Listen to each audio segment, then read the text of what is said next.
যেখানে দেশের বাদশা রাজা কি তার কাছে এক আনা কোনো পয়সা হলো, জুবাইদা ভাবছিল কত লক্ষ টাকার বিনিময়ে জান্নাত বিক্রি করবে, মাত্র এক আনা।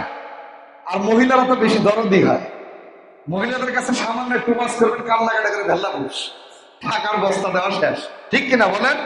হ্যাঁ, দিয়ে দেয়। জুবাইদার দিল ভরে গেছে, কিন্তু জান্নাত কোনদিন এক আনায় বিক্রি হয় কি? আমি কি এই তোমার এই আঁকা জান্নাতের ছবিটা যদি আমি ক্রয় করি, আমি কি জান্নাত পাবো? বাকরুম বলে, মন চাইলে নাও, না চাইলে না নাও, কিন্তু আমার এই জান্নাতের মূল্য কত? এক আনা। জান্নাত কি দেখা যায়? দেখা যায়? এবার হারুন রশিদ বলতেছে, কোন পাগল, জান্নাত কোনদিন এক আনায় বিক্রি হয়? আর এখানে জান্নাতের ছবি বা কই? বালুর মধ্যে আঁকতেছে, এটা কি জান্নাত হতে পারে? জুবাইদা বলে, তুমি পেছনে এক আনা তো, তা পাগলের দিয়ে দেই, আমি জান্নাতটা ক্রয় করে নিই। সুবহানাল্লাহ, জোরে কর। জুবাইদা এক আনা দিয়া জান্নাতের ছবিটা ক্রয় করে নিছে। সুবহানাল্লাহ, সুবহানাল্লাহ। জান্নাতের মূল্য কয় আনা? এক আনা দিয়ে গেছে। রাতের বেলায় স্বামী স্ত্রী দুজনে ঘুমাইছে রাজপ্রাসাদের ভিতরে। ঘুমের ঘরে স্বামী স্ত্রী দুজনেই কি জান্নাতের দিকে যাইতেছে। কোথায় যাইতেছে? বাদশাহ হারুনুর রশিদ আর বেগম জুবাইদা স্বামী স্ত্রী দুজনেই কোথায় যাইতেছে? জান্নাতের দিকে যেতেছে। যাইতে যাইতে যাইতে এক পর্যায়ে জান্নাতের সামনে চলে গেছে।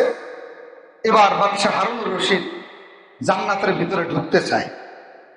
দরজার থেকে দেখতেছে অনেক নাচ নিয়ামত, অনেক প্রাসাদ, অনেক বিল্ডিং, অনেক নিয়ামত, ফল ফুল, অনেক কিছু, মধুর নহর, শরবতের নহর, ফলের বাগান, অনেক কিছু দেখতেছে। এখন বাদশাহ হারুনুর রশিদ কোথায় ঢুকতে চায়?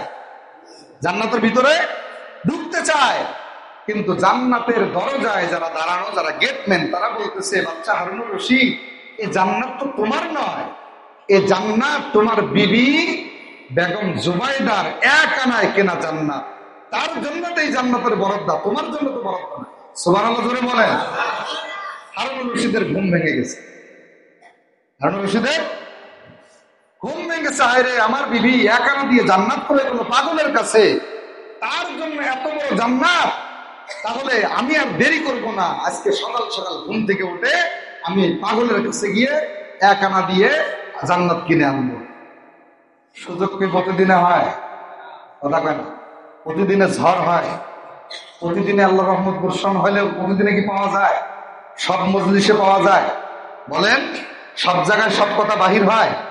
সব জায়গায় সব দোয়া কবুল হয় না, সব জায়গায় সব মজেও না। কথা বলেন, ঠিক কিনা? তো বাকলুল ওই যে পরের দিনও নদীর কিনারে যা জান্নাতের ছবি মডেল লাগতেছে। আজকেও বাদশাহ হারুনুর রশিদ আজকে আর বিবিকে সাথে নিয়ে যায় নাই, আজকে একাই গেছে জান্নাত কেনার জন্য। যা দেখতেছে তো পাগল, বালুচরের ভিতরে জান্নাতের মডেল লাগতেছে, যা আবার আর কোনো কথা নাই। আজকে কি করতেছে? জান্নাতের মডেল তৈরি করে। সুবহানাল্লাহ বলেন। কিসের মডেল তৈরি করে? জান্নাতের মডেল তৈরি করে। দাম কত? বাগদাদের অর্ধেক রাজ্য দিতে হবে। কি দিতে হবে? বাগদাদ, তুমি যে এই দেশের রাজা, এই রাজ্যের অর্ধেক দিতে হবে এবং রাজত্বের ক্ষমতাও দিতে হবে, তাহলে আজকে এই জান্নাতের মডেল বিক্রি করা হবে। সুবহানাল্লাহ। রাজা নিবে জান্নাত? কথা বলেন। দেখেন, এখানে শিক্ষণীয় বিষয় হলো, শেখার জন্যই, বোঝার জন্যই বলছি, যে এমনি এমনি কোনো কিছু বললে হয়তো আপনারা অনেক সময় ভুল বুঝে বিভিন্ন রকম চিন্তা ভাবনা করেন যে আমাদেরকে ভুল কোনো বিপদে ফেলায় নাকি, কোথাও নিয়ে যায় ফেলায় দেয় নাকি, হারায় দেয় নাকি, ভুল পথে পরিচালিত করে নাকি। না, তো বিষয় হলো, বাহলুলকে জিজ্ঞাসা করা হয়েছিল, বাদশাহ হারুনুর রশিদ বলছিল, কালকে তুমি আমার বিবির কাছে এক আনায় জান্নাত বিক্রি করলা, আজকে তোমার ওই একই জান্নাত, একই মডেল, একই সিস্টেম তুমি আজকে আমার কাছে চাও। বাগদাদের অর্ধেক রাজ্য, আবার রাজ্যের ক্ষমতা, কেন চাও? এত মূল্য বেড়ে গেল? বাহলুল রহমাতুল্লাহ আলাইহি বলেন, দেখেন, গতকালকে আমি যার কাছে জান্নাত বিক্রি করেছি, সে না দেখে আমার প্রতি বিশ্বাস করে জান্নাত কিনেছে। আর তুমি আজকে জান্নাত কিনতে এসেছো, রাতের বেলায় তুমি জান্নাতে দেখছো, আর সকালবেলা আমার কাছে কিনতে এসেছো। সুবহানাল্লাহ করি বলেন। তাহলে বাদশাহ হারুনুর রশিদ জান্নাতের দরজার সামনে যে ঘুরে আসছে, বাকলুল কিভাবে জানে? জানে কে? কথা কন্যাকে কে জানায়? এজন্য বাবা পাগল বেশ, ছদ্মবেশ দেখলেই পাগল না, সে যে বুঝে না এমন না, সবকিছুই বুঝে। এরপরেও হয়তো আপনারা তাকে পাগল বলেন, উদাসীন বলেন, বিভিন্ন ভাবে বিভিন্ন কথা আখ্যা দেন, কিন্তু না, শোনেন, পাগল পাগলামি করতে পারে কিন্তু তার ইবাদতের জায়গা ঠিক আছে। কথা বলেন ঠিক কি? ও রাজ্যে বসে জান্নাত কামাই করতে পারে না, কিন্তু পাগল বালসরে জান্নাতের মডেল বানায়। কখনো কখনো আল্লাহ তাআলা ওই পাগলের কথাকেও কবুল করে তার যে মুখ দিয়ে যেটা বলে সেটা আল্লাহ তাআলা বানায় দেখান। বলেন সুবহানাল্লাহ। এজন্য এলাকার ভিতরে এই বাজে মজরাই পশ্চিম হাতুরা মাদ্রাসা আপনাদের এলাকায় একটা জান্নাতের মডেল। কথা বলেন, কথা বলেন ঠিক কিনা?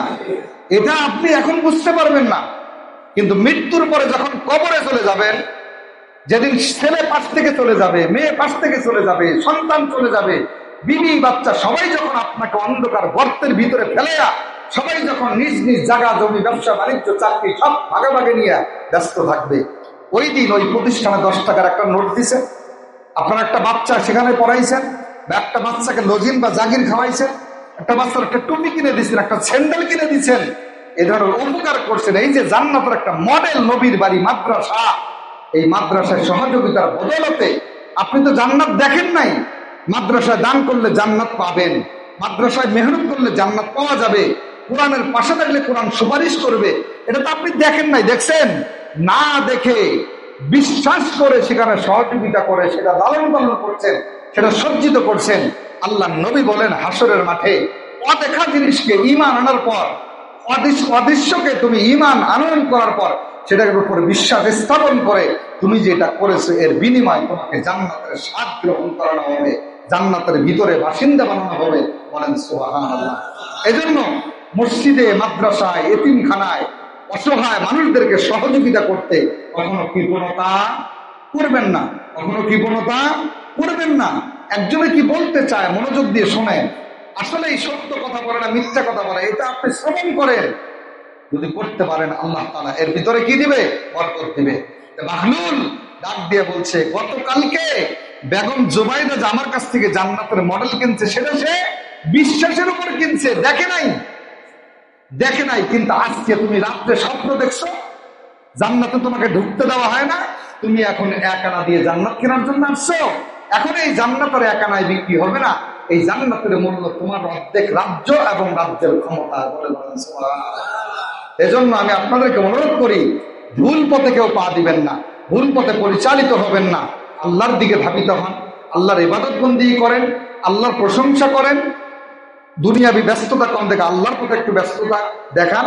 আল্লাহ তাআলা কাজে কর্মে, উপার্জনে, কথাবার্তায়, সব ক্ষেত্রে আল্লাহ তাআলা বারাকা দান করবেন। বলেন সুবহানাল্লাহ।